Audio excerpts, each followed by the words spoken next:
আমরা সকলেই বিশ্বাস করি এবং জানি যে এই পৃথিবীতে একজন সৃষ্টিকর্তা আছে, এবং আমরা এটাও মানি যে তিনি আমাদের হেদায়েতের জন্য একটি সংবিধান, একটি কোরআনুল মুস্তাক কিতাব আমাদেরকে দিয়েছেন। সেই কিতাবটির নাম কি? কোরআন। সামনের দিকে এগিয়ে আসলে কথা বলতে ভালো হয়, কথা না বললে বক্তব্য করা যায় না। যদি নাই বসবেন, গ্রামের মানুষরা যদি এখানে নাই আসবেন, তাহলে জলসা দেওয়ার কোনো মানে আসে না। ঠিক আছে? তো আল্লাহ পাক তিনি আমাদেরকে হেদায়েতের জন্য একটি গ্রন্থ, একটি কিতাব দিয়েছেন, তার নাম কি?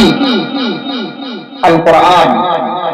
আল্লাহ পাক বলছেন, কিতাবুন আনজালনাহু ইলাইকা লিতুখরিজান নাসা মিনাজ যুলুমাতি ইলান নূর। বলেন আল্লাহু আকবার। সূরা ইব্রাহিম 4 নম্বর পারা 14 নম্বর পৃষ্ঠার আয়াত এটা। 13 নম্বর পারা 14 নম্বর পৃষ্ঠার 11 নম্বর রুকুর আয়াত। আল্লাহ পাক বলছেন, এমন একটি কিতাব হে নবী আমি আপনার প্রতি অবতীর্ণ করলাম, যে কিতাবটা তোমাদেরকে অন্ধকারে থেকে উত্তোলন করে তোমাদেরকে শাশ্বত আলো উজ্জ্বল পথের উপরে প্রতিষ্ঠিত করবে। আল্লাহ পাক কোরআন কারীম দিয়েছে আমাদেরকে হেদায়েতের জন্য। অন্ধকারে যে সমস্ত মানুষেরা নিপতিত আছে, অন্ধকার থেকে উঠিয়ে শাশ্বত আলো উজ্জ্বল পথের উপরে প্রতিষ্ঠিত করার জন্য একটি কিতাব আল্লাহ দিয়েছেন, তার নাম কোরআন। শুধু কিতাব দিয়ে আল্লাহ শেষ করেননি, কিতাব দেওয়ার পর আল্লাহ আমাদেরকে ওই কিতাবের ফলোয়ার হতে, অনুসরণ করতে নির্দেশ দিয়েছেন। হাযা কিতাবুন আনজালনাহু মুবারাকুন ফাত্তাবিউহু ওয়াত্তাকু লাআল্লাকুম তুরহামুন। বলেন আল্লাহু আকবার। সূরা আনাম 8 নম্বর পারা 8 নম্বর পৃষ্ঠার 20 নম্বর রুকুর 155 নম্বর আয়াতে আছে। আল্লাহ পাক বলেন, হে নবী একটি কিতাব আমি আপনাকে দিয়েছি, এই কিতাব আপনি অনুসরণ করুন, এই কিতাব দেখে দেখে আপনি জীবন পরিচালনা করুন এবং আল্লাহর ভয় আপনার অন্তরে রাখুন, তাহলে আশা করা যায় আপনার প্রতি রহমত প্রদর্শন করা হবে। লাআল্লাকুম তুরহামুন, সম্ভবত তোমাদের প্রতি রহমত প্রদর্শন করা হবে। আল্লাহর ক্ষেত্রে লাআল্লাহ শব্দ যখন ব্যবহৃত হয়, এমন ভাবে আশা শব্দ যখন আল্লাহর ক্ষেত্রে ব্যবহৃত হয়, তখন এটা আবশ্যকীয় মানে বলতে যে অবশ্যই অবশ্যই রহমত প্রদর্শন করা হবে। তো এই কোরআনুল কারীম যদি আমরা অনুসরণ করতে পারি, তাহলে আল্লাহ পাক আমাদেরকে সঠিক রাস্তার উপরে পরিচালিত করবেন। বলেন সুবহানাল্লাহ। এখন প্রশ্ন হলো, কোন কিতাব, কোন পুস্তক অনুসরণীয়, বরণীয় হতে গেলে তার মধ্যে সমস্ত সমস্যার সমাধান থাকতে হবে নাকি? সব সমস্যার সমাধান যদি সেই পুস্তকের ভিতরে না থাকে, তাহলে সেটা অনুসরণ করা কখনোই সম্ভব না, কিংবা সেটা অনুসরণযোগ্য হতে পারে না। তো কোরআনুল কারীম তিনি আমাদেরকে হেদায়েতের জন্য দিয়েছেন। এখন এই কোরআনুল কারীমের ভিতরে কি আল্লাহ পাক সব সমস্যার সমাধান দিয়েছেন? অবশ্যই দিয়েছেন। আল্লাহ পাক বলেন, মা ফাররাতনা ফিল কিতাবি মিন শাইইন সুম্মা ইলা রাব্বিহিম ইউহশারুন। বলেন আল্লাহু আকবার।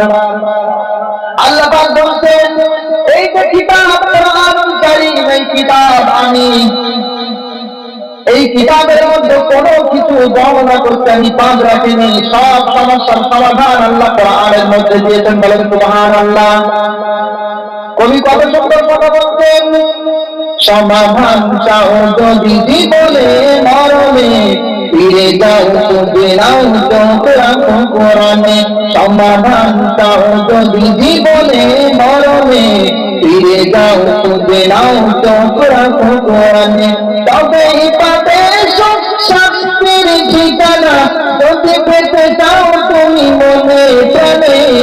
সমাধান চাও যদি জীবনে মরণে, ফিরে যাও খুঁজে নাও চোখ রাখো কোরআনে। কথা বলে ঠিক না? সব সমস্যার সমাধান কোরআনুল কারীম দিয়েছেন। যদি বিশ্বাস না হয় তাহলে কোরআনুল কারীম খোলেন, পড়েন, পেয়ে যাবে। শুধু সমাধানটা আল্লাহ সুবহানাহু ওয়া তাআলা প্রাচীন যুগের অনেক ঘটনা, দৃষ্টান্তমূলক বর্ণনা আল্লাহ পাক শিক্ষা দেওয়ার জন্য কোরআনুল কারীমের মধ্যে দিয়েছেন। আল্লাহ পাক বলেছেন ওয়ালা ফাদরাবনা লিন-নাসি ফি হাযাল কুরআন মিন কুল্লি মাসালিন লাআল্লাহুম ইয়াতাযাক্কারুন। আল্লাহু আকবার। সূরা জুমার 23 নম্বর পারা শেষ নম্বর পৃষ্ঠার 3 নম্বর রুকু 27 নম্বর আয়াত আল্লাহ পাক বলতেন এই কোরআনুল কারীমের মধ্যে দৃষ্টান্তমূলক বর্ণনা আমি দিয়েছি যাতে করে মানুষ সেখান থেকে শিক্ষা গ্রহণ করে। কোরআনুল কারীম কেন অবতীর্ণ করা হলো? আমাদের সমাজের মানুষ আমরা কোরআনুল কারীম তেলাওয়াত করি এবং তেলাওয়াত করার পরে সেগুলো বক্তে আটকে তাকে সাজিয়ে রাখি, শুধু তেলাওয়াত করি কিন্তু কোরআনুল কারীম থেকে শিক্ষা নিয়ে জীবন পরিচালনা করতে পারি না। অথচ কোরআনুল কারীমের নাযিল করার উদ্দেশ্য ছিল শিক্ষা গ্রহণ করা। কোরআন তেলাওয়াত করা সম্পর্কে কোরআনুল কারীমের আয়াত বেশি নাই, কিন্তু কোরআনুল কারীম থেকে শিক্ষা দেওয়ার আয়াত কত শত রয়েছে। আল্লাহ পাক বলতেন তাহা মা আনজালনা ইলাইকাল কুরআনা লিতাশকা ইল্লা তাযকিরাতান লিমান ইয়াখশা। আল্লাহু আকবার। সূরা তাহা 16 নম্বর পারা 11 নম্বর পৃষ্ঠার প্রথম নম্বর রুকুর প্রথম নম্বর আয়াত। এটা আল্লাহ পাক বলতেন হে নবী আপনাকে ক্লেশ দেওয়ার জন্য আপনাকে কষ্ট দেওয়ার জন্য কোরআনুল কারীম আমি অবতীর্ণ করিনি। আমরা সকলেই জানি কোরআনুল কারীম যে সময় অবতীর্ণ হচ্ছিল নবী মুহাম্মদুর রাসূলুল্লাহ সাল্লাল্লাহু আলাইহি ওয়াসাল্লাম সারা রাত তাহাজ্জুদের নামাজের জন্য দণ্ডায়মান হতেন, পাগুলো ফুলে যেত। সাহাবায়ে কেরাম সারা রাত তাহাজ্জুদের নামাজের জন্য দাঁড়িয়ে আছে, কাফের মুশরিকরা ব্যঙ্গ বিদ্রুপ করছে, ঠাট্টা করছে। মুহাম্মদ শুনেছিলাম কোরআনুল কারীম নাকি গোটা বিশ্বের জন্য রহমত এসেছিল, এখন দেখছি না না গজব নিয়ে এসছে। সারাদিন তুমি পরিশ্রম করো, রাতের বেলায় বিশ্রাম করবে তা নয়, রাতের বেলা তুমি কোরআন তেলাওয়াতে মগ্ন আছো। সুতরাং বুঝে আসছে যে কোরআনুল কারীম হেদায়েত দেওয়ার না, মানুষকে কষ্ট দেওয়ার জন্য এসছে।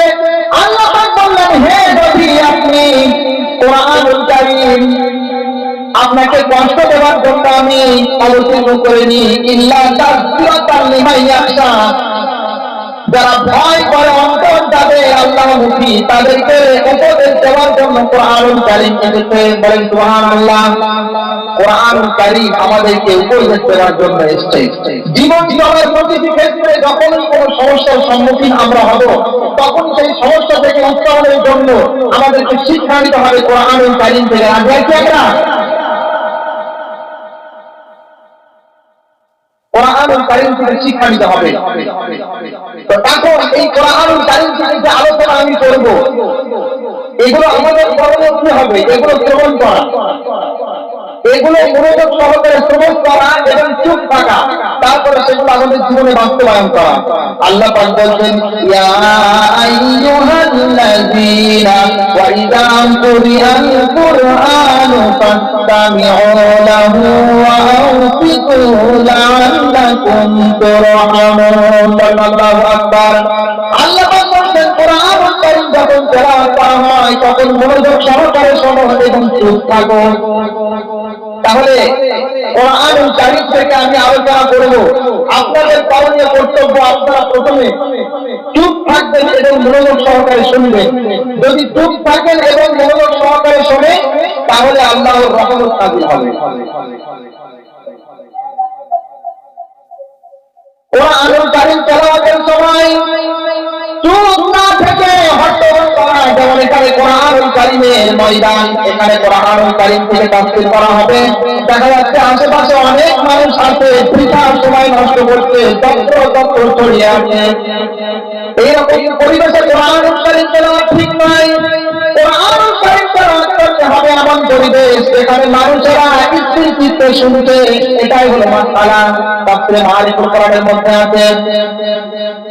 এই জন্য এখনো পর্যন্ত যারা এখানে ওখানে ছড়িয়ে ছিটিয়ে আছি, দয়া করে আপনারা এখানে বসে পড়েন, আসেন।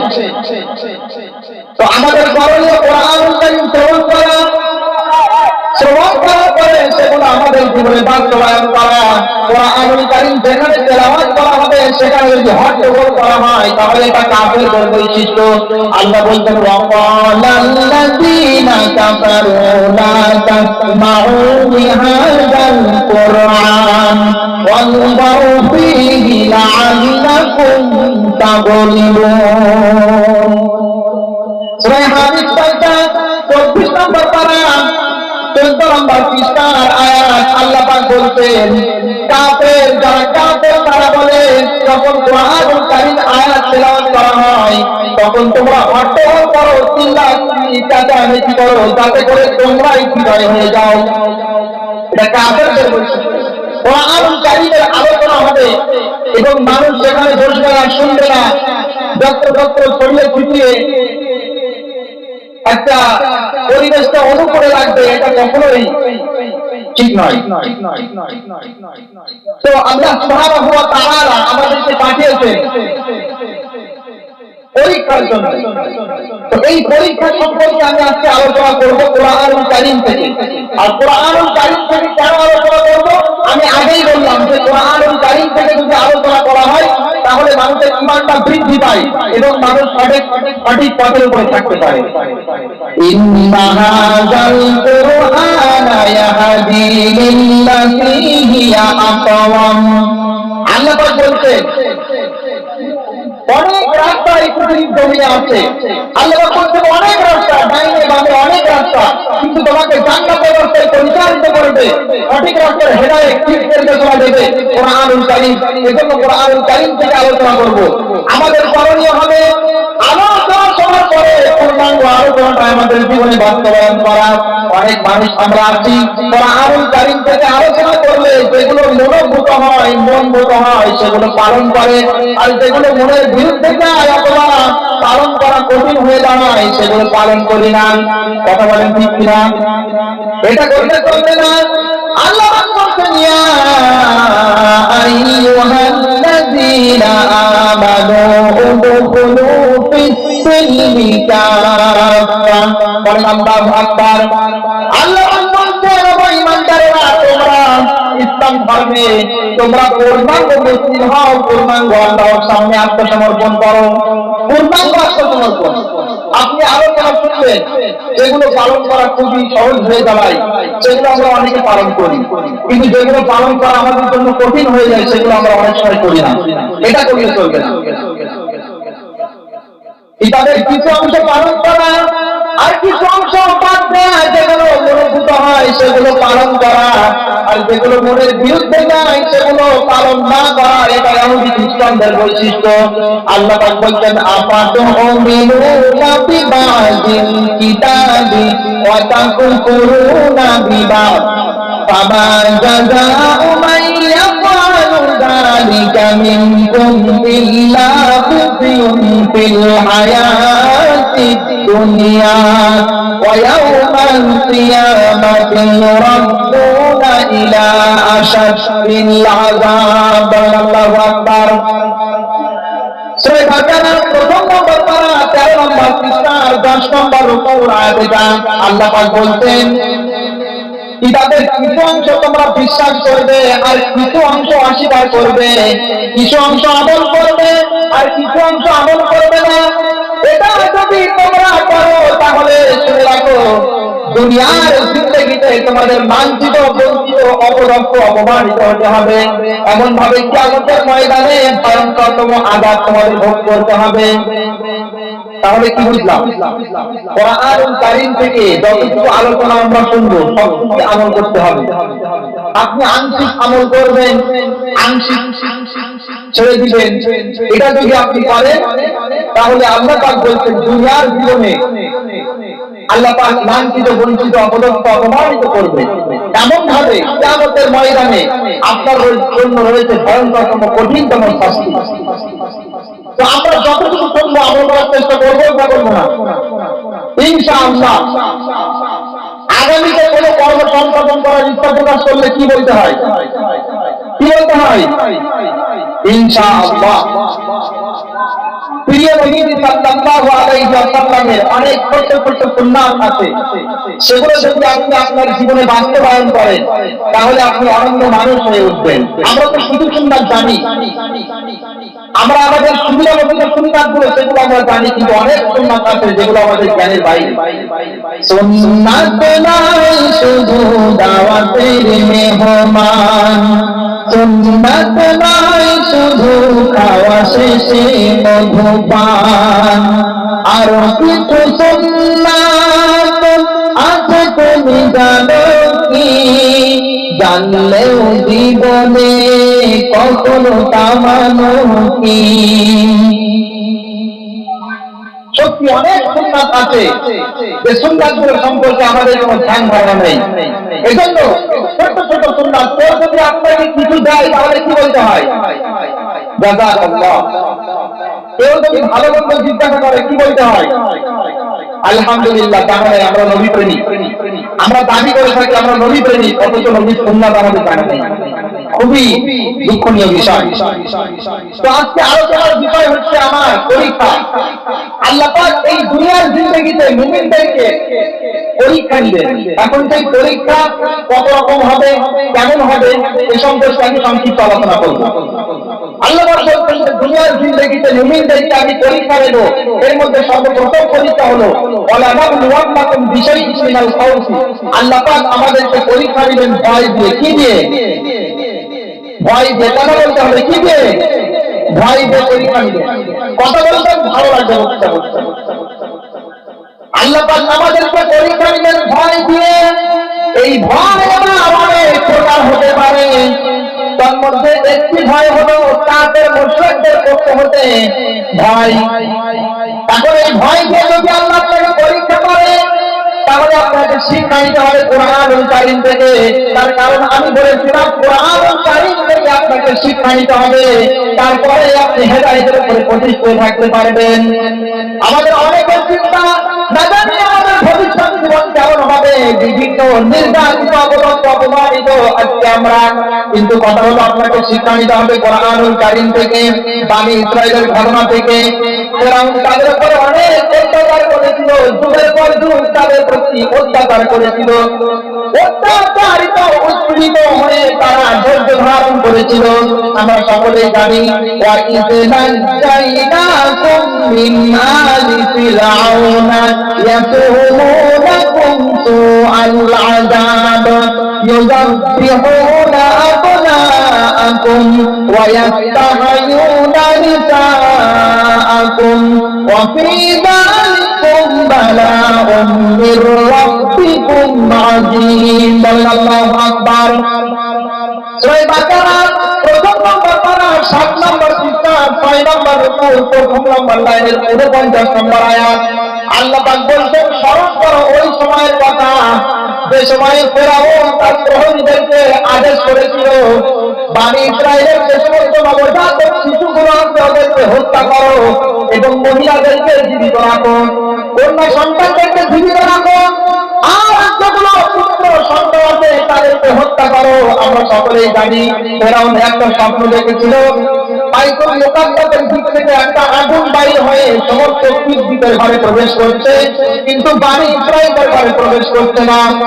এই স্বপ্ন ব্যাখ্যা করা হলো এমন একটা পুত্র সন্তান এই বনী ইসরাঈলের মধ্যে জন্মগ্রহণ করবে, যৌবনে পদার্পণ করার পরে ফিরআউনের রাজত্বকে ছিনিয়ে নিবে, ফিরআউনের গর্ব খর্ব করে ফেলবে। ফিরআউন চিন্তান্বিত হলো, সঙ্গে সঙ্গে আদেশ করলো যে বনী ইসরাঈলের যে সমস্ত নবজাতক শিশুগুলো আছে তাদেরকে হত্যা করো। এই ঘটনা আমরা সকলেই জানি। আমরা সকলেই জানি যে ফিরআউন তখন বনী ইসরাঈলের যে সমস্ত ছোট্ট ছোট্ট পুত্র সন্তান তাদেরকে হত্যা করেছিল। কিন্তু আল্লাহ করিশ্মা দেখেন, আল্লাহ পাক হযরত মূসা আলাইহিস সালামকে যেই ফিরআউন বনী ইসরাঈলের সন্তানদেরকে হত্যা করছিল, আল্লাহ পাক মূসা আলাইহিস সালামকে সেই ফিরআউনের ঘরে লালিত পালিত ব্যবস্থা করেছিলেন। বলেন সুবহানাল্লাহ। লালন পালনের ব্যবস্থা আল্লাহ পাক হযরত মূসা আলাইহিস সালামকে ফিরআউনের ঘরেই করে দিল। ফিরআউন বলেছিল কি যে না কোন নবজাতক শিশু আমি বাঁচতে দেব না, সবাইকে হত্যা করব। তাহলে কোন শিশু যৌবনে পদার্পণ করার পরে আমার রাজত্ব ছিনিয়ে নিবে, এটা হতেই পারে না। কিন্তু আল্লাহ পাকের করিশ্মা, আল্লাহ পাক অসাধ্যকে সাধন করতে পারেন। ঠিক না বেশি? অসাধ্যকে সাধন করতে পারেন। কল্পনাতীত বিষয়কে আল্লাহ পাক অত্যন্ত অবাধে অনায়াসে আল্লাহ পাক সাধন করে দিতে পারেন। তো আল্লাহ পাক কি করলেন? মুসা আলাইহিস সালামকে ফেরাউনের পারেই লালন পালন করলেন। তিনি বড় হয়ে গেলেন। আল্লাহ পাক তার নবুয়ত দান করলেন। নবুয়ত দান করার পরে বললেন, ইযহাব ইলা ফিরআউনা ইন্নাহু তাগা ফাকুল হাল্লাকা ইলা আন তাযাক্কা ওয়া আহদিয়াকা ইলা রাব্বিকা ফাতাখশা। বলেন আল্লাহু আকবার। সূরা নাজিয়াত ৩০ নম্বর পারা ৩ নম্বর পৃষ্ঠা ১ম নম্বর রুকু ১৭, ১৮ এবং ১৯ নম্বর আয়াত। আল্লাহ পাক হযরত মুসা আলাইহিস সালামের নবুয়ত দান করলেন। করার পরে বললেন, তুমি ফিরআউনের কাছে চলে যাও, যে তাকে বলো তুমি কি পবিত্র হতে চাও? তুমি কি চাও যে আমি তোমাকে সঠিক রাস্তার ঠিক নির্দেশনা দেবো? তুমি কি চাও যে তুমি হেদায়েত পাবে? তুমি কি চাও তুমি হেদায়েত পাওয়ার পরে মহান সৃষ্টিকর্তার সামনে নত হয়ে যাবে? মুসা আলাইহিস সালাম ফিরআউনকে দাওয়াত দিল, সাথে সাথে তার নবুয়ত প্রমাণ করার জন্য মুজিজা প্রদর্শন করেছিলেন। আমরা সকলেই জানি মুসা আলাইহিস সালামের একটা মুজিজা আল্লাহ দিয়েছিলেন। তিনি লাঠিটা হাত থেকে নিক্ষেপ করলে সাপে পরিণত হয়ে যেত। জানা আছে? জানা। আর যারা পিছনে বসে আছেন সামনের দিকে এগিয়ে আসেন, কথাবার্তা বলেন, তাহলে ভালো লাগবে। অন্তত একা একা বকা যেহেতু তাফসীর করছি আমি এখানে ঘটনা বলতে আসিনি। ঘটনা বললে সামনে কেউ থাক না থাক কানে হাত দিয়ে ছেড়ে দিলাম হয়ে গেল। কিন্তু কথা হলো এটা কোরআনুল কারীম থেকে আমি কিছু আলোচনা করবো। এই জন্য কথা বলতে হবে। তো যারা আমরা পিছনে আসছি, যদি সামনে আসি ভালো হবে। আর কথা বলবেন, আপনারা দয়া করে কথা বলবেন। তো মুসা আলাইহিস সালাম যখন বলল, আল্লাহর পক্ষ থেকে আমি নবী হয়ে এসেছি তোমাকে হেদায়েত দেওয়ার জন্য, ফিরআউন বলল, তুমি তো জাদুকর। কি বলল? তুমি তো জাদুকর। ফিরআউন সঙ্গে সঙ্গে শহরে ঘোষণা করলো, বড় বড় জাদুকর গুলোকে সকলকে একত্রিত করো। মুসা জাদুকর আমাদেরকে পরাজিত করার জন্য এখানে এসেছে। সমস্ত জাদুকরদেরকে একত্রিত করা হলো। আমরা সকলেই জানি মুসা আলাইহিস সালাম যেহেতু জাদুকর ছিলেন না, আল্লাহ প্রেরিত তিনি পয়গম্বর ছিলেন। এই জন্য যখন খেলা শুরু হলো, মুসা আলাইহিস সালাম সমস্ত জাদুকরের উপরে প্রাধান্য লাভ করলেন, তিনি বিজয় লাভ করলেন। বলেন সুবহানাল্লাহ। যখন মুসা আলাইহিস সালাম বিজয় লাভ করলেন, জাদুকররা বুঝতে পারলো আমরা এত বড় বড় জাদুকর, তারপরেও যখন তার সামনে হার মানলাম, ইনি কোন জাদুকর হতে পারেন না, ইনি আল্লাহর পক্ষ থেকে পাঠানো নবী। বলেন সুবহানাল্লাহ। ফাউলকিয়াস সাহারাতু সাজিদিন ক্বালু আমান্না বিরাব্বিল আলামিন রাব্বি মুসা ওয়া হারুন। বলেন আল্লাহু আকবার। সূরা 9 নম্বর পারা 3 নম্বর পৃষ্ঠা 14 নম্বর রুকু শেষ নম্বর লাইনে 20 এবং 21 নম্বর আয়াত। এমন ভাবে 9 নম্বর পারা 5 নম্বর পৃষ্ঠা 14 নম্বর রুকু প্রথম নম্বর লাইনের 22 নম্বর আয়াত। এই তিনটি আয়াতের মধ্যে আল্লাহ বলতেন, যখন জাদুকররা বুঝতে পারলো হযরত মুসা আলাইহিস সালাম ইনি কোন জাদুকর নন, ইনি আল্লাহর পক্ষ থেকে পাঠানো নবী, তখন সঙ্গে সঙ্গে আল্লাহর সামনে নত হয়ে গেল। বলেন সুবহানাল্লাহ। জাদুকররা আল্লাহর সামনে নত হয়ে গেল, সঙ্গে সঙ্গে সবাই নত হয়ে গেল। ফিরআউন বলতে লাগলো, বুঝতে পেরেছি জাদুকররা প্ল্যান করে মুসা আলাইহিস সালামকে বিজয় দান করেছে। জাদুকররা প্ল্যান করে আমার রাজত্বকে ছিনিয়ে নিতে চায়, আমার এই যে উত্তর হতে চায়, আমার রাজত্বকে ছিনিয়ে তারা নিয়ে নিতে চায়। এজন্য ফিরআউন বিশ্বাস করলো না। ফিরআউন সঙ্গে সঙ্গে বলল, লাউকান্না আইদিয়াকুম ওয়া আরজুলাকুম মিন খিলাফিন সুম্মা লাউসাল্লিবান্নাকুম আজমাইন। আল্লাহু আকবার। সূরা আর 9 নম্বর কোরআন আল্লাহ পাক বলতেন, সঙ্গে সঙ্গে যখন চিন্তায় পড়ে গেল, ফেরাউন বলল, আমি তোমাদের হাত কর্তন করবো, তোমাদের পা কেটে ফেলবো, তোমাদেরকে সকলে আমি ছুঁড়ে চড়াবো। একটু চিন্তা করে দেখেন, 5 মিনিট আগে যে ফেরাউন জাদুকরদেরকে ভালোবেসে আমন্ত্রণ করেছিল, 5 মিনিট আগে এই জাদুকররা ফেরাউনের চোখের গতি ছিল, 5 মিনিটের মধ্যে সেই জাদুকররা ফেরাউনের চোখ উঁচু হয়ে গেল। তার কারণ জাদুকররা আগে ছিল মুশরিক, কিন্তু পরে একত্ববাদী এক সত্তায় বিশ্বাসী মুসলিম হয়ে গিয়েছিল। বলেন সুবহানাল্লাহ। এখান থেকে যে শিক্ষা পাওয়া যায়, কি শিক্ষা পাওয়া যায়? এখান থেকে শিক্ষা পাওয়া যায়, তখন আপনি সৃষ্টি সম্পর্কে চিন্তা ভাবনা করবেন, সৃষ্টি সম্পর্কে চিন্তা ভাবনা করতে করতে মহান পুরস্কার সন্ধান পেয়ে যাবেন এবং তার প্রতি বিশ্বাস স্থাপন করবেন এবং তার বিধান অনুযায়ী আপনি জীবনযাপন করবেন। তখন কাফের মুশরিকদের পক্ষ থেকে অনেক নির্যাতনের শিকার হয়তো আপনাকে হতে হবে, ঠিক না বেশি শিক্ষা নিতে হবে। এখন নির্যাতনের শিকার হতে হবে, এখন আমাদের করণীয় কি? দেখতে হবে যে এই বাণী ইসরাইল সম্প্রদায় যারা ফেরাউনের দাসত্ব শৃঙ্খলে আবদ্ধ ছিল, এরা শেষ পর্যন্ত কি হয়েছিল, এদের পরিণতি, এটা আপনাকে লক্ষ্য করতে হবে। ফেরাউন তাদেরকে শাস্তি দিল, শুধু এখানেই শেষ নয়, ফেরাউন তাদেরকে শাস্তি দিল, সঙ্গে সঙ্গে যারা ফেরাউনের দল বলছিল তারা বলল, শুধু এদেরকে শাস্তি দিয়ে চলবে না, হযরত মূসা এবং তার অনুসারী যারা আছে তারাও প্রচন্ড বিপর্যয় সৃষ্টি করছে, ফিতনা সৃষ্টি করছে, তাদেরকেও শাস্তি দেওয়া লাগবে। وقال الملأ من قوم فرعون أتذر موسى وقومه ليفسدوا في الأرض ويذرك وآلهتك। আল্লাহ বলছেন, ফেরাউনের সম্প্রদায় বলল, তোমরা কি মূসা আলাইহিস সালাম এবং তার অনুসারীদেরকে ছেড়ে দিবে? তারা তো দুনিয়াতে ফিতনার কথা সৃষ্টি করছে, সবচেয়ে দিকে লক্ষ্য করুন, ফিতনা ঘটা সৃষ্টি করছে। আর গোটা বিশ্বের দিকে তাকিয়ে দেখুন, যারা মানুষকে একত্ববাদের দিকে আহ্বান করে, যারা মানুষকে ন্যায় নীতির কথা বলে, সত্যের পথে যারা অবিচল থাকে, তাদেরকে দুনিয়ার জীবনে আজকে ফিতনা বা বিপর্যয় সৃষ্টিকারী আখ্যায়িত করা হচ্ছে, ঠিক না বেশি? এটাই হবে, এটাই বাস্তবতা। এই জন্য আল্লাহ সুবহানাহু ওয়া তাআলার কাছে দোয়া করতে হবে, ঈমানের পথে যেন আমরা অবিচল থাকতে পারি।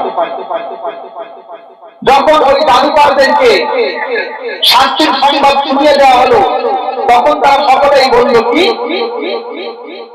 ইন্না ইলা রাব্বিনা মুনকালিবুন, আমরা তো আল্লাহর দরবারে একদিন সকলেই ফিরে যাব।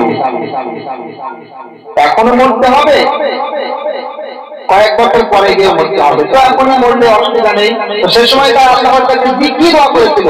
রব্বানা আফরিগ আলাইনা সাবরান ওয়া তাওয়াফানা মুসলিমিন। আল্লাহু আকবার।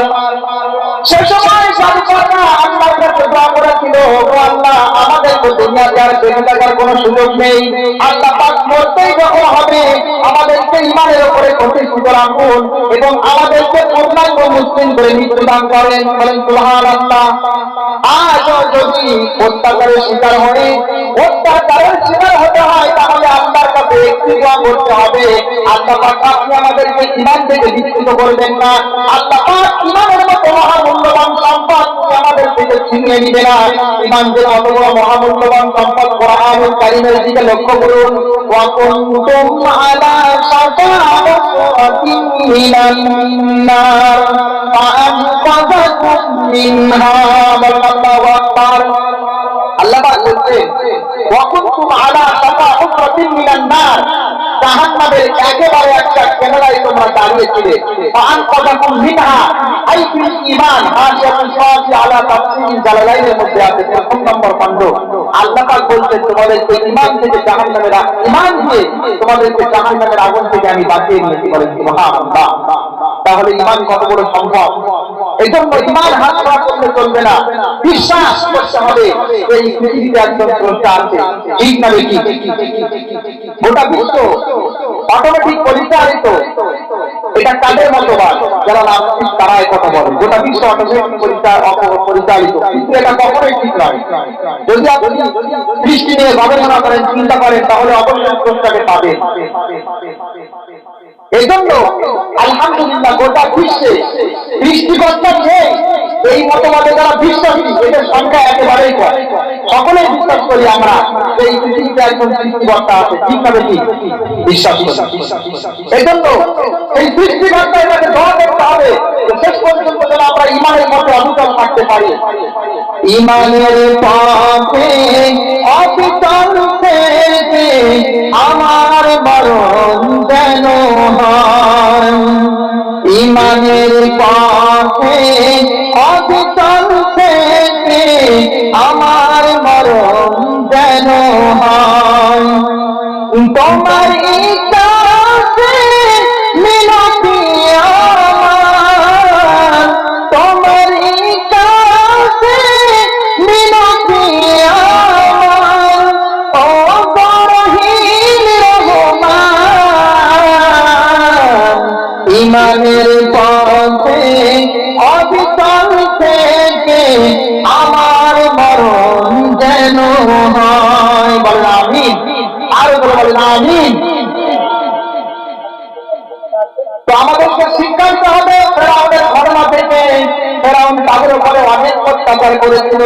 আল্লাহ পাক ফেরাউনকে অনেক সতর্ক করেছিল যে তুমি অত্যাচার করো না। ফেরাউনকে অনেক সতর্ক করেছিল, কখনো তো দুর্ভিক্ষ দিয়ে, কখনো তো অনাবৃষ্টি দিয়ে, কখনো তো অতিবৃষ্টি দিয়ে আল্লাহ পাক পরীক্ষা করেছিল। ওয়ালাকাদ আখাযনা আলা ফিরআউনা বিসসিনিনা ওয়া নাকসিম মিনাস সামারাত। আল্লাহু আকবার। আল্লাহ বলছেন ফেরাউনকে সতর্ক করার জন্য, অত্যাচারী ফেরাউনকে সতর্ক করার জন্য অনেক নিদর্শন আমি তাকে দেখিয়েছিলাম। অতিবৃষ্টির মাধ্যমে, অনাবৃষ্টির মাধ্যমে, দুর্ভিক্ষের মাধ্যমে আমি তাকে পরীক্ষা করেছিলাম, অনেক সতর্ক করেছিলাম, কিন্তু ফিরল না। শেষমেশ আল্লাহ পাক বলছেন ফান্তাকামনা মিনহুম ফাআগরাকনাহুম ফিল ইয়ামি। আল্লাহ পাক বলছেন আমি ফেরাউনকে ডুবিয়ে মেরেছিলাম সমুদ্রে, এবং যে জাতিকে অপদস্থ অপমানিত করা হতো, তারা দাসত্বের শৃঙ্খলে আবদ্ধ ছিল, আমি তাদেরকে আল্লাহ সফলতার সাথে উত্তীর্ণ করেছিলাম। বলেন সুবহানাল্লাহ। আজকে বড় দুঃখ লাগে কোরআন কারীমকে যারা মিথ্যা প্রতিপন্ন করে, আমার বড় অবিশ্বাস্য মনে হয়, বড়ই দুঃখ লাগে যে আল্লাহ পাক বলছেন কুল সিরু ফিল আরদ, কুল সিরু ফিল আরদ আনজুরু কাইফা কানা আকিবাতুল মুত্তাকিন। আল্লাহ বলেন সত্যের সন্ধান পেতে দাও, এক জায়গাতে বসে থাকলে চলবে না, ওটা বিশ্বে তুমি সফর করো, ওটা বিশ্বে সফর করে দেখো তারা মহান সংস্কার একত্ববাদের স্বীকৃতি দেয়নি, তাদেরকে কেমন আগে অবস্থা করেছিলাম প্রাচীন যুগে, তোমরা দেখো দেখতে সত্যের সন্ধান পেয়ে যাবে। কিন্তু আমরা বুঝি না, সত্যের সন্ধান আমরা ফেরাউনের মধ্যেই পাবো। ফেরাউন এই দুনিয়া থেকে বিদায় নিয়েছে কত বছর আগে? কত বছর আগে? 2500 বছর আগে ফেরাউন এই দুনিয়া থেকে বিদায় নিয়েছে, কিন্তু সেই ফেরাউনের লাশ এখনো পর্যন্ত একটা আছে না নেই? এটা আমরা অনেকে জানি না।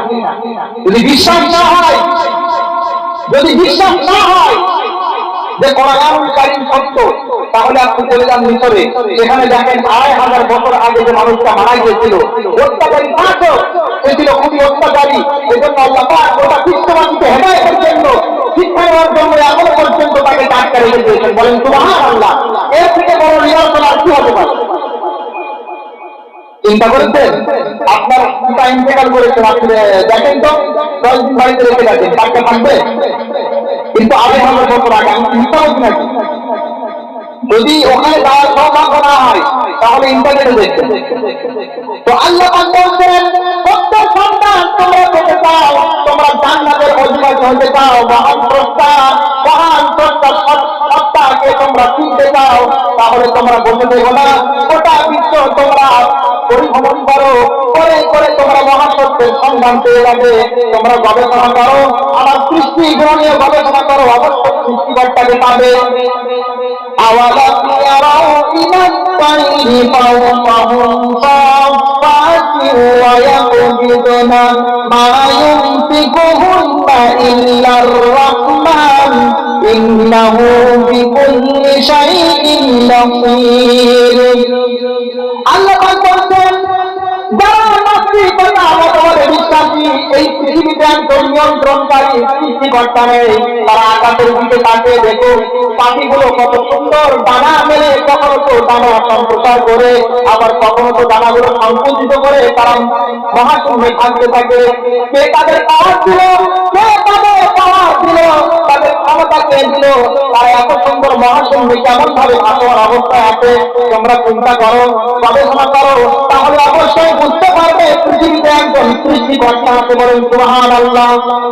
আজকে বিষয় যেহেতু আমার এটা নয় এই জন্য আমি বলছি না, তবে সামান্য তার সে বললাম যে পৃথিবীতে সৃষ্টিকর্তা আছে। এখন পৃথিবীতে সৃষ্টিকর্তা আছে উপাস্য আছে তো একজন নাকি অনেক এ নিয়ে আলোচনা করি এই বিষয়টা এখন এগিয়ে যাচ্ছি যেহেতু আমার বিষয় পরীক্ষা এই জন্য বিষয়টা এখানে অন্য কোনো সময় আলোচনা যদি প্রয়োজন হয় করা যাবে।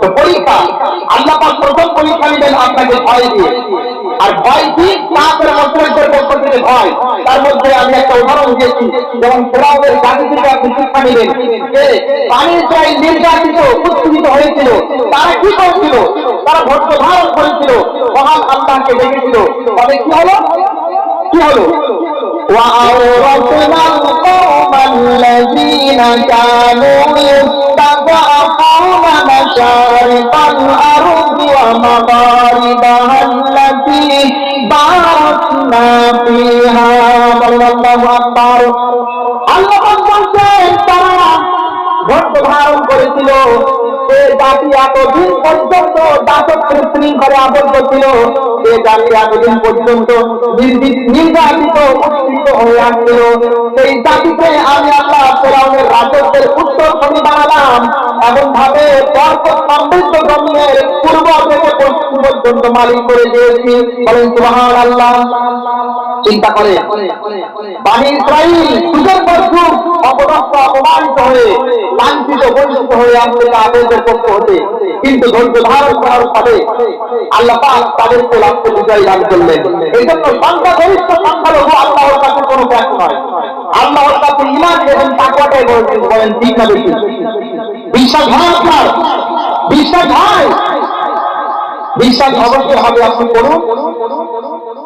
আপনি পড়ুন ইসলামের ইতিহাস দেখুন অবশ্যই আপনি বুঝতে পারবেন সব বলা যায় না অবশ্যই আপনি বুঝতে পারবেন যে আল্লাহর কাছে সংখ্যাগরিষ্ঠ সংখ্যালঘু কোনো ব্যাখ্যা নয় আল্লাহ দেখবেন অন্তর আল্লাহ কি দেখবেন অন্তর এবং তোমাদের ধৈর্যের পরিচয় দেখবেন আল্লাহ পাক বনী ইসরাঈলকে আল্লাহ পাক শেষমেশ ফেরাউনের রাজত্বের অধিকারী বানিয়েছিলেন এর কারণ হিসেবে আল্লাহ উল্লেখ করছেন ওয়াতাম্মাত কালিমাতু রাব্বিকাল হুসনা আলা বনী ইসরাঈলা বিমা সাবারু আল্লাহ বলছেন তারা ধৈর্য ধারণ করেছিল কি করেছিল ধৈর্য ধারণ করেছিল এবং তাকওয়া অবলম্বন করেছিল এই আয়াতে তাকওয়া নেই কিন্তু অন্য আয়াতে আছে আল্লাহ বলছেন তাকওয়া অবলম্বন করেছিল এবং ধৈর্য ধারণ করেছিল এই জন্য শেষে আমি তাদেরকে বিজয় করেছি বলেন সুবহানাল্লাহ।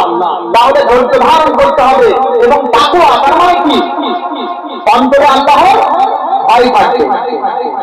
এই দুনিয়ার জিন্দেগিতে বিপর্যয় ফেতনা ফাসাদ কেন সৃষ্টি হয় জানেন কেন সৃষ্টি হয় ظهر الفساد في البر والبحر بما كسبت أيدي الناس ليذيقهم بعض الذي عملوا لعلهم يرجعون الله أكبر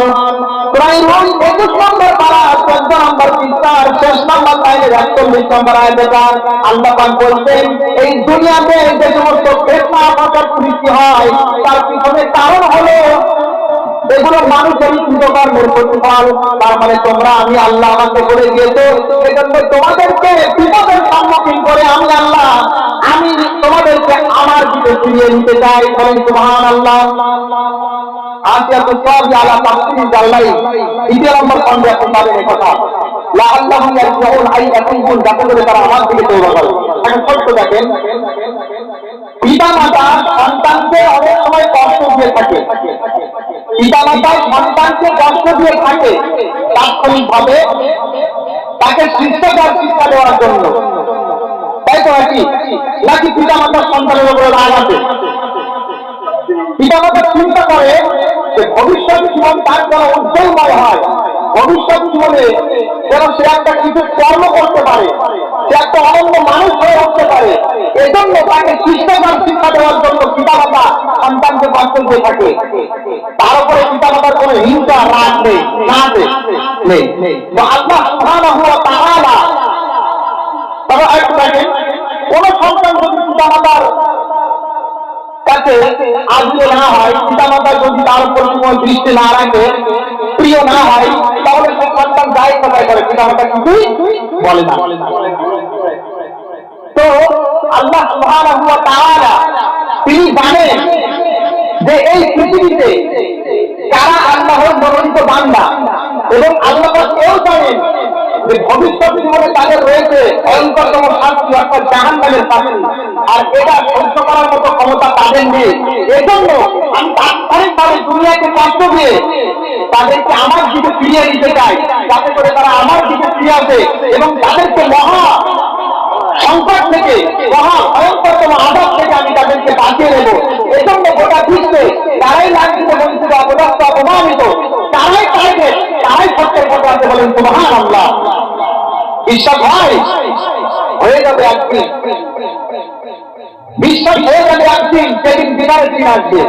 আমরা এখানে একটা সত্য কথা বলি, আপনারাই বলবেন, যারা বিশ্বাস করে না যে মৃত্যুর পরে আবার আমাদেরকে জীবিত করা হবে, আমাদেরকে একটা দিন আসবে যেদিন আল্লাহ সুবহানাহু ওয়া তাআলা মহান স্রষ্টা আমাদের হিসাব নিতেন।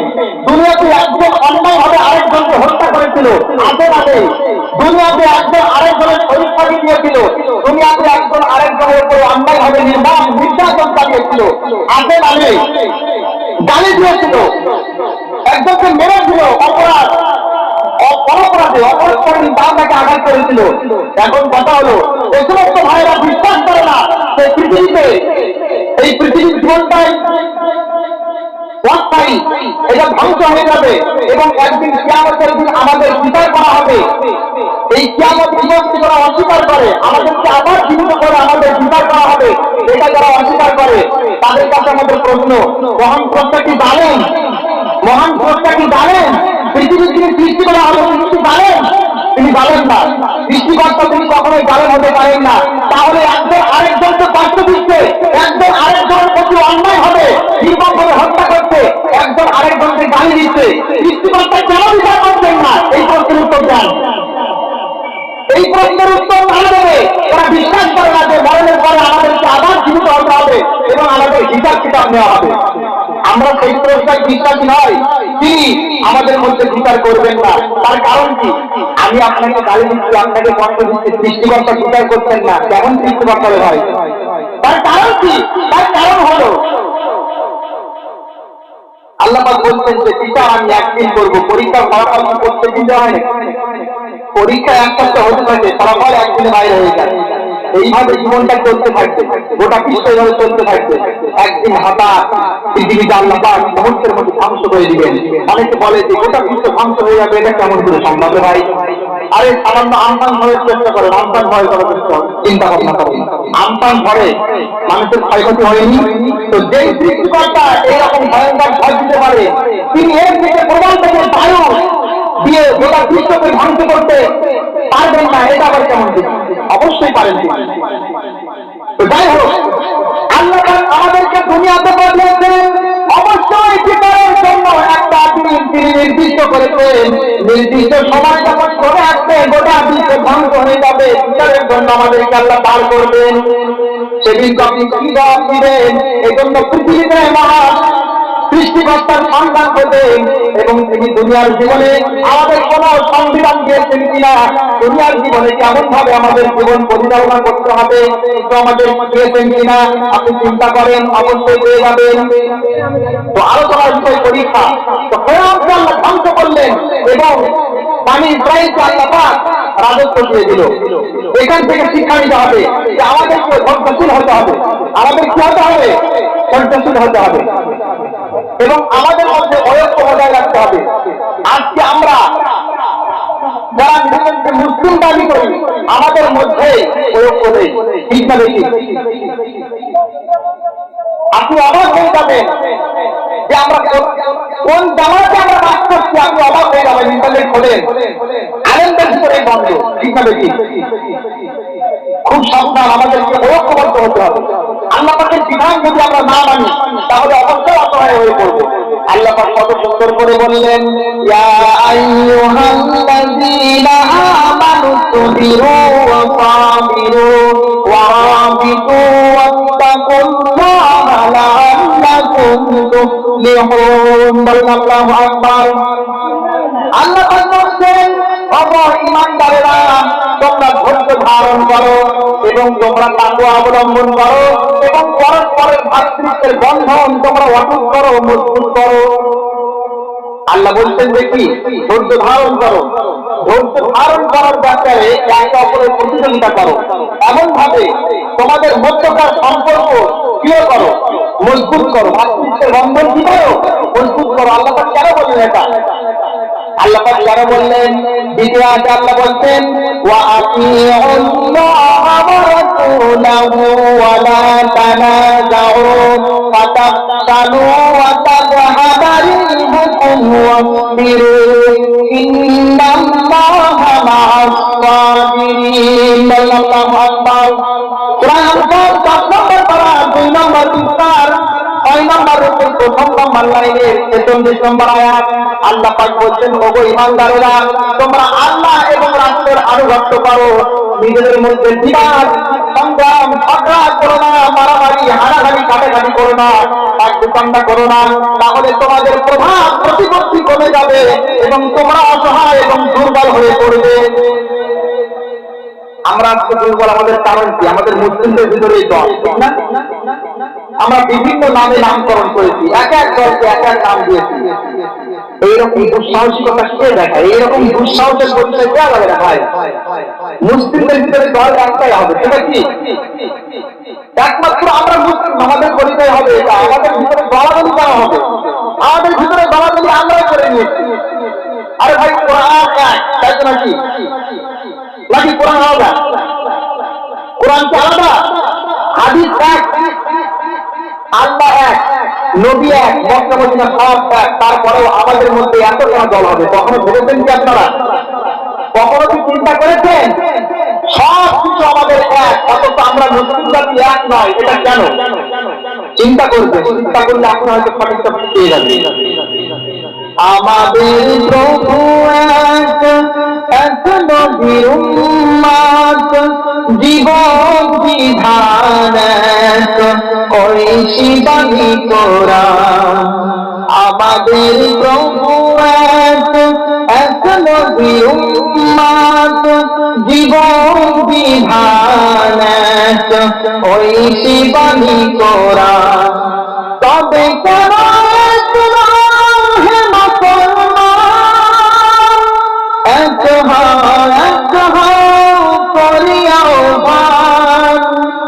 বাইতুল্লাহ এক, মদিনা শরীফ এক, ওহদ পাহাড় এক, বদরের মাঠ এক, একটা তো জীবন আর মরণ যে একটাই, একটা তো জীবন আর মরণ যে একটাই, এক শ্বাসে মিলে মিশে একটাই প্রাণ। তবে কেন হে মুসলমান, এক হও করিয়াও ভান। কথা বলে চিন্তা বেশি এক হতে হবে। আমি সাধারণ মানুষের শুধু একটা কথাই বারবার বলবো, শুধু চিন্তা করতে হবে সব যখন এক, তাহলে আমরা কেন আলাদা? আমরা অনেক সময় বলে থাকি যে অমুক অমুক দল, ওর কথা শোনা যাবে, ও অমুক পার্টি করে, এবং বিভিন্ন পার্টি আমরা নাম দিয়েছি, বিভিন্ন নাম। বিশেষ করে আমাদের এখানে খুব কমই আছে, বাংলাদেশের ক্ষেত্রে বেশি আছে। তো কথা হলে এই নামগুলো আপনি বলবেন না, এই নামগুলো দেবেন না, এই নামগুলো দিলে আমাদের অসুবিধা আছে। কেন নামগুলো দিবেন? আমরা সব এক, আমরা কি সব এক। তোমরা সুম্মা জাআলনাকা আলা শারিআতিন মিনাল আমরি ফাত্তাবি'হা ওয়া লা তাত্তাবি' আহওয়া'আল্লাযীনা লা ইয়া'লামুন। বলেন আল্লাহু আকবার। সূরা জাসিয়া 25 নম্বর পারা 19 নম্বর 2 নম্বর 18 নম্বর আয়াত। আল্লাহ বলছেন আমি তোমাদেরকে নির্দিষ্ট একটা শরীয়তের উপরে রেখেছি, তোমরা এই শরীয়তকে ফলো করবে এবং যারা মূর্খ অজ্ঞ তাদের অনুসরণ করবে না। তাহলে কি বোঝা গেল? আল্লাহ পাক যে শরীয়ত আমাদেরকে দিয়েছে কোরআন সুন্নাহ, এই শরীয়তের উপরে আপনাকে প্রতিষ্ঠিত থাকতে হবে। কোরআন সুন্নাহকে ফলো করে আপনাকে চলতে হবে। এই কোরআন সুন্নাহ ফলো করা বাদ দিয়ে যদি আপনার মন মতো ধর্ম পালন করেন তাহলে অবশ্যই চেষ্টা সৃষ্টি হবে। এবার একটা প্রশ্ন করতে পারে অনেকে প্রশ্ন করে যে ইসলাম ধর্ম যদি সত্য হবে তা তাদের ভিতরে এত দল কেন? কথা ঠিক না বেশি? প্রশ্ন আছে, এই প্রশ্নের উত্তর আমি দিচ্ছি আমার ব্রেনে যতটুকু আছে। দেখে মহাবস্ত্রী একটা গ্রন্থ, একটা সংবিধান যদি তুমি পাঠিয়ে থাকে তো সেই সংবিধানের ভিতরে কোনো বৈপরীত্য থাকবে না। এক জায়গায় তুমি একটি কথা বলবেন, আরেক জায়গায় আরেকটার বিপক্ষে বলবেন, এমনটি হতে পারে না, কারণ তুমি সৃষ্টিকর্তা। এখন কথা হলো যে ধর্মের কোনো নিয়ম নীতি নেই, যে ধর্মের কোন সিস্টেম নেই, কোন শৃঙ্খলাবদ্ধ নেই, নিজের মন মতো ক্রিয়া ইচ্ছা পালন করার কোনো অসুবিধা নেই, সকলে তার সমর্থন করে, সেভাবেই ধর্ম পালন সমর্থন করবে, কোনো অসুবিধা নেই। তাহলে এটা হচ্ছে না। ইসলাম ধর্ম যেহেতু আল্লাহ পাক একটা সংবিধান দুনিয়াতে পাঠিয়েছেন, আপনাকে সেটাই মানতে হবে, অন্যান্য কারোর অনুসরণ করা চলবে না, এমন ভাবে প্রবৃত্তির অনুসরণ করা চলবে না। এই জন্য যারাই কোরআন এবং হাদিস বাদ দিয়ে, যারাই কোরআন সুন্নাহ বাদ দিয়ে বিভিন্ন নতুন নতুন অনেক কিছু আবিষ্কার করে পালন করবে, তখন ইসলাম সম্প্রদায় যারা বড় বড় আলেম আছে তারা কোনদিন বসে থাকবে না, তারা অবশ্যই প্রতিবাদ করবে, এরা প্রতিবাদ করবে, তারাও প্রতিবাদ করবে, বলাবলি শুরু হয়ে যাবে। কিন্তু অনেক ধর্ম এমন আছে তাদের ধর্ম তারা মনের মতো পালন করছে, ইচ্ছা পালন করছে, কোনো বাদ প্রতিবাদ নেই, কোনো নিয়ম নেই, কেউ বলছে না, দল হচ্ছে না, কেউ যখন প্রতিবাদ করছে না, কোনো দল হচ্ছে না। কিন্তু আপনি যদি কোরআন হাদিস বাদ দিয়ে নিজের মনের মতো ধর্ম পালন করেন, আমি কি ভালো থাকতে পারবো? পারবো না। আমি কিন্তু আপনাকে বলবো যে আপনি ভুল করছেন, আপনি বলবেন যে আপনি ভুল করছেন, আমি একদিন করে আমরা একটু বুঝিনি কিছু, এখানে গলাগুলি হয়ে গেল। তো সত্য ধর্মের ভিতরে গলাগুলি থাকবে, এটাই বাস্তব। বুঝে আসলো? হয়তো বুঝাতে পারেনি, বয়স অল্প, পড়াশোনা চলছে, এখনো সে পাইনি, তবে ইনশাআল্লাহ দোয়া করবেন আল্লাহ পাক যেন আমার বড় আলেম করে এবং আমি সুন্দর করে কথা উপস্থাপন করতে পারি। যেহেতু এই বক্তৃতার ময়দানে খুব বেশি দিন নয়, আমি একেবারেই নতুন, আমি কোনোদিন বক্তব্য করিনি, তার কারণে আমি কথাগুলো আরো সুন্দর করে আপনাদের সামনে উপস্থাপন করতে পারছি না। দোয়া করবেন আগামীতে ইনশাআল্লাহ যেন আল্লাহ পাক সত্যের উপরে অভিযোগ দিতে, সত্য ধর্ম প্রচার করা এবং নাস্তিকতা মতবাদে বিশ্বাসী যারা কোরআন সুন্নাহ বাদ দিয়ে পবিত্র অনুসরণ করে তাদেরকে যেন আমি সঠিক রাস্তায় আনতে পারি এবং বোঝাতে পারি। আল্লাহ পাক যেন তৌফিক দান করেন, বলেন আমিন। যাই হোক, পরীক্ষা সম্পর্কে আলোচনা। এই পরীক্ষা বলেছিলাম, প্রথম পরীক্ষা হবে ভয়। এই ভয় বলেছিলাম তাদের সম্প্রদায়ের পক্ষ থেকে ভয়। এই ভয় কখন হবে? পারিবারিক ভয়। পারিবারিক ভয় মানে আপনি চিন্তা করছেন যে সন্তানটা পড়াশোনা করছে না, লেখাপড়া করছে না, মানুষের মতো মানুষ হচ্ছে না, নাগারি ভবিষ্যৎ জীবনটা তার কেমন হয়ে যাবে, নাগারি ভবিষ্যতে কি করবে, একটা ভয় আছে না নেই? এটাও একটা পরীক্ষা। এই পরীক্ষা থেকে বাঁচতে হবে, এই পরীক্ষা থেকে বাঁচার, এই পরীক্ষা থেকে উত্তরণের ব্যবস্থা আল্লাহ পাক কোরআনুল কারীমে দিয়েছেন। বলেন সুবহানাল্লাহ। আল্লাহ পাক বলেন ইয়া আইয়ুহাল্লাযীনা আমানু কু আনফুসাকুম ওয়া আহলিকুম নারা ওয়াকুদুহান নাস ওয়াল হিজারা। আল্লাহু আকবার। সূরা তাহরীম 28 নম্বর পারা 19 নম্বর পৃষ্ঠার প্রথম নম্বর উপর 6 নম্বর আয়াতে প্রথম অংশে আছে আল্লাহ পাক বলেন, ওগো ঈমানদারেরা, তোমরা নিজেদেরকে জাহান্নামের আগুন থেকে বাঁচাও এবং তোমাদের পরিবারভুক্ত যে সমস্ত মানুষগুলো আছে, তোমাদের অধীনস্থ যে সমস্ত মানুষগুলো আছে, তাদেরকে তোমরা জাহান্নামের আগুন থেকে বাঁচাও। জাহান্নামের আগুন থেকে বাঁচতে গেলে কোরআনুল কারীমকে ফলো করতে হবে। আর কোরআনুল কারীম ফলো করলে আপনার বাড়িতে টিভি রাখা চলবে না। আপনার সন্তানকে আপনি দিনের শিক্ষায় শিক্ষিত করবেন, আপনার সুন্নাত শিক্ষা দিবেন, কোরআন শিক্ষা দিবেন।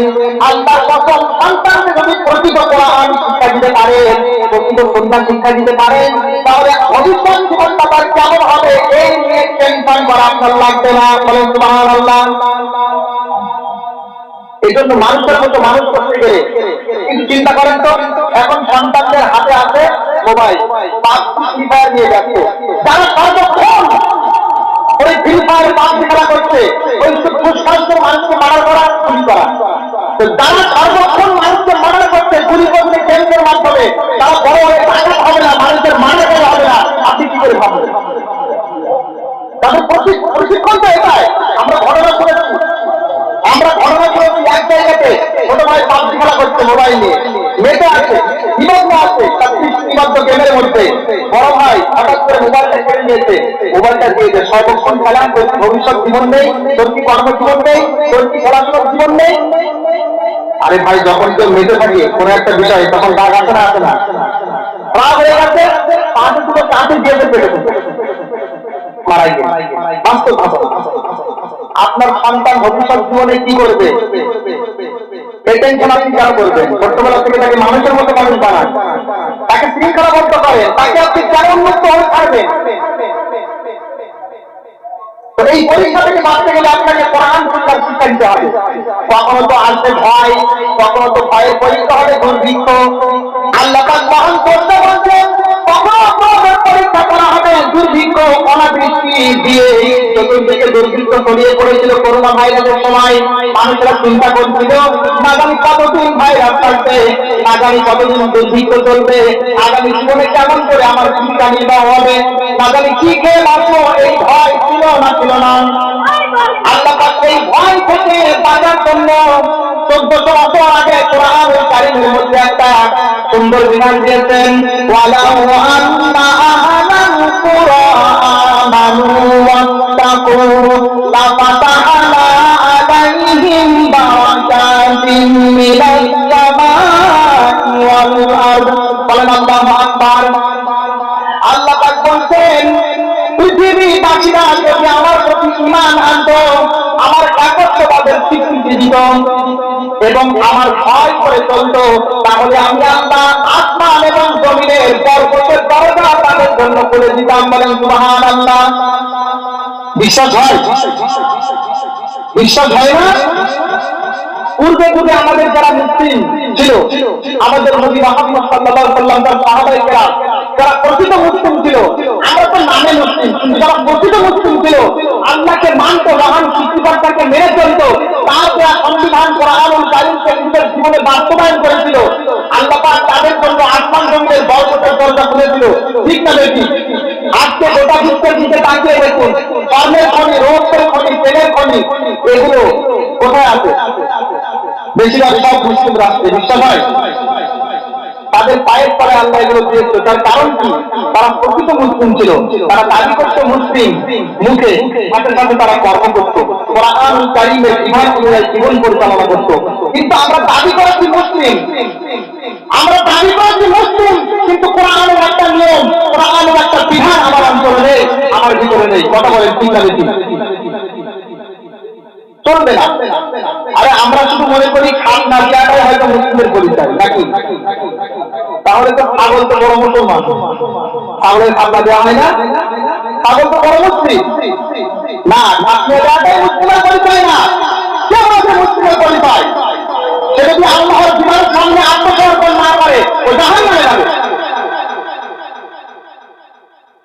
খুব সাবধান। আমরা শুধু মুসলিম মনে করি যে গরুর মাংস খেলেই মনে হয় মুসলিম হয়ে যায়। কে বলেছে ভাই? আপনি চিরকাল গরুর মাংস খাননি, কিন্তু কোরআনের বিধান অনুযায়ী জীবন পরিচালনা করেছে, আপনি আল্লাহর দরবারে মুসলিম না? মুসলিম না, মুসলিম। আপনি গরুর মাংস ভক্ষণ করেছেন, কিন্তু জীবনটা আপনার গিয়েছে নবীর বিরুদ্ধে, কোরআনের বিরুদ্ধে, আপনার নেই, রাসূলের সুন্নাত নেই, কিয়ামতের ময়দানে আপনি কি মুসলিম হবে গণ্য হবেন? সাবধান এজন্য। তো মনে রাখতে হবে এই ভয় কখনো দুর্ভিক্ষ, অতিবৃষ্টি, অনাবৃষ্টির মাধ্যমে হবে। এগুলো যদি আপনি দূর করতে চান তাহলে অত্যাচার করলে চলবে না, বাড়াবাড়ি করলে চলবে না। নিজেদের মধ্যে ঐক্য বজায় রেখে, প্রেম প্রীতি, ভালোবাসা বজায় রেখে আমাদেরকে চলতে হবে। এমন ভাবে মহান স্রষ্টাকে বিশ্বাস করতে হবে, তার প্রতি বিশ্বাস স্থাপন করতে হবে। তার ভয় যদি আমাদের অন্তরে থাকে তাহলে আল্লাহ বলছেন আসমান জমিনের বরকতের দরজা আমি আল্লাহ তাদের জন্য খুলে দেব। বলেন সুবহানাল্লাহ। আল্লাহ পাক কখনো আপনাকে পরীক্ষা করবেন খোদা দিয়ে, খোদা দিয়ে আল্লাহ পরীক্ষা করবেন, খোদা দিয়ে। এই পরীক্ষা হয়তো আমরা দিই না, কিন্তু অনেকে দিয়ে থাকে, বিশ্বাস না হয়। আমাকে একজন হিন্দু ভাই বলছিল যে দিল্লিতে এই যে করোনার সময় প্রচুর মানুষ সে ওখানে ছিল, বলছে প্রচুর মানুষ শুধু খাদ্যের সংকটের কারণে সে কি খেয়ে মারবে, কেমন ভাবে সে করবে, বহির্রাজ্যের মানুষ তারা আত্মহত্যা করে মারা গিয়েছে এই ভয়ে। জানেন আপনারা, আমরা হয়তো চিন্তা করি যে খোদা দিয়ে আল্লাহ পরীক্ষা দিলেন, খোদা দিয়ে এটা কেমন করে হয়, খাবারের সরাসরি পয়সা সরাসরি কিভাবে মানুষ না খেয়ে মরবে। আল্লাহ পাক দৃষ্টান্ত দেখিয়ে দিয়েছেন করোনার মাধ্যমে, গোটা বিশ্ব স্তব্ধ হয়ে গেছে। অনেক মানুষ খাদ্যের অভাবে তারা আত্মহত্যা করে মারা গিয়েছে। আল্লাহ পাক সব পারে, মহান স্রষ্টা সব কিছু করতে পারে, সব কিছু পারে করতে। তিনি যেটা ইচ্ছা করবেন সেটাই করতে পারবেন। ইন্নামা আরাদহু আইয়াকুলা লাহু কুন ফায়াকুন। যখনই কোনো ইচ্ছা প্রকাশ করেন, যখনই তিনি কোনো ইচ্ছা প্রকাশ করেন, শুধু বলেন হ, সঙ্গে সঙ্গে হয়ে যাবে। সুবহানাল্লাহ। তিনি অর্ডার করেছিলেন যে আমপান হয়ে যা, হয়ে গেল। তিনি অর্ডার করেছিলেন যে অচিকিৎসা হতে আক্রান্ত কর, অচিকিৎসা হতে মানুষ আক্রান্ত হবে, সঙ্গে সঙ্গে আল্লাহ পাক করোনা দিয়ে দিল। করোনা কি অচিকিৎসা নয়? অবশ্যই। তো আল্লাহ পাক আমাদেরকে ভয় দিয়ে এমনভাবে খোদা দিয়ে পরীক্ষা করবেন। নবীজি মুহাম্মদ রাসূলুল্লাহ সাল্লাল্লাহু আলাইহি ওয়াসাল্লামকে আল্লাহ সুবহানাহু ওয়া তাআলা খোদা দিয়ে পরীক্ষা করেছিলেন। আন আবি হুরায়রা রাদিয়াল্লাহু আনহু قال عن النبي قال رسول الله صلى الله عليه وسلم ذات يوم أو ليلة فإذا هو بأبي بكر وعمر। হযরত আবু হুরায়রা থেকে বর্ণিত বুখারীর মধ্যে আছে, আল্লাহ পাক বলেন নবীজি মুহাম্মদ সাল্লাল্লাহু আলাইহি ওয়াসাল্লাম, আবু হুরায়রা রাদিয়াল্লাহু আনহু বলেন নবীজি মুহাম্মদ রাসূলুল্লাহ সাল্লাল্লাহু আলাইহি ওয়াসাল্লাম একদিন বাড়ি থেকে বাইরে হলেন। হঠাৎ দেখতেন আবু বকর এবং উমর দাঁড়িয়ে আছে। আবু বকর এবং উমরকে বললেন মা আখরাজাকুমা মিন বুয়ুতিকুমা হাযিহি সাআ। আবু বকর এবং উমর, তোমাদের গৃহ থেকে এখন কি কারণে তোমরা ঘর থেকে বাহির হয়ে আসলে? নবীজি মুহাম্মদ আবু বকর এবং উমর বলতেন ক্বালা আনতু ইয়া রাসূলুল্লাহ, তোমার কারণে আমরা বাড়ি থেকে বাহির হয়ে এসেছি। নবীজি মুহাম্মদ সাল্লাল্লাহু আলাইহি ওয়াসাল্লাম বললেন ওয়ানা ওয়াল্লাযী নাফসি বিয়াদিহি লা আখরাজাল্লাযী আখরাজাকুমা, যেই খোদার কারণে তোমরা বাড়ি থেকে বাইরে আসলো, যেই খোদার কারণে তোমরা বাড়ি থেকে বাইরে চলে আসলে, আমি নবী মুহাম্মদ সেই খোদার কারণে বাড়ি থেকে বাইরে চলে আসতাম। চিন্তা করেছেন? খোদা দিয়ে আল্লাহ পাক পরীক্ষা নিচ্ছেন দো জাহানের বাদশা, যাকে আল্লাহ হেদায়েত করার জন্য, যাকে আল্লাহ গোটা বিশ্বের মানব জাতির রহমতুল লিল আলামিন বলি আমরা, গোটা বিশ্বের জন্য রহমত ছিল আমাদের নবী। এখন আপনি প্রশ্ন করতে পারেন গোটা বিশ্বের সুন্দর মুসলিম না, তো গোটা বিশ্বের রহমত কেমন করে হলো? প্রশ্ন করতে পারেন না? এই প্রশ্নের উত্তর এটাই, হ্যাঁ নবী সাল্লাল্লাহু আলাইহি ওয়াসাল্লাম গোটা বিশ্বের জন্য রহমত। সূর্য আমাদেরকে আলো দিবে, এখন কেউ যদি আলো না নেয় তা এটা তো অসুযোগ্য। নবীজি মুহাম্মদ সাল্লাল্লাহু আলাইহি ওয়াসাল্লামকে আল্লাহ পাক সর্বশেষ বার্তাবাহক করে পাঠিয়েছিলেন, সর্বশেষ বার্তাবাহক করে পাঠিয়েছিলেন কোরআনুল কারীম দিয়ে। এটা সত্য, আপনি গবেষণা করলে কোরআনুল কারীম পড়লে, তার জীবনী পড়লে বুঝতে পারবেন। এখন যদি আপনি তার থেকে হেদায়েত না নেন, এটা তো আমাদের দোষ না, এটা নিশ্চয়ই আপনার দোষ। এমন ভাবে আরেকটা রহমত কি, আল্লাহ পাক অন্যান্য নবীদের বার্তাবাহকদেরকে দুনিয়াতে পাঠিয়েছিলেন, তাদের অবাধ্য হওয়ার কারণে একবারে আল্লাহ অনেক জাতিকে ধ্বংস করে দিয়েছেন। কিন্তু নবীজি মুহাম্মদ সাল্লাল্লাহু আলাইহি ওয়াসাল্লাম দোয়া করেছিলেন, আল্লাহ আমার উম্মতকে আপনি একবারে ধ্বংস করবেন না, আমার উম্মত তাদেরকে আপনি একবারে ধ্বংস করবেন না। এজন্য আল্লাহ সুবহানাহু ওয়া তাআলা ওটা বিশ্বের যারা কাফের বেঈমান আছে এমন ভাবে যারা নাস্তিকতা মতবাদে বিশ্বাসী তাদেরকে আপনি একবারে ধ্বংস করবেন না। এটাই সবার জন্য রহমত, বলেন সুবহানাল্লাহ। তো যাই হোক, আল্লাহ পাক আমাদেরকে পরীক্ষার জন্য পাঠিয়েছেন। কখনো পরীক্ষা নেবেন খোদা দিয়ে, কখনো আল্লাহ পাক পরীক্ষা নেবেন ধন সম্পদ বিনষ্ট করার মাধ্যমে।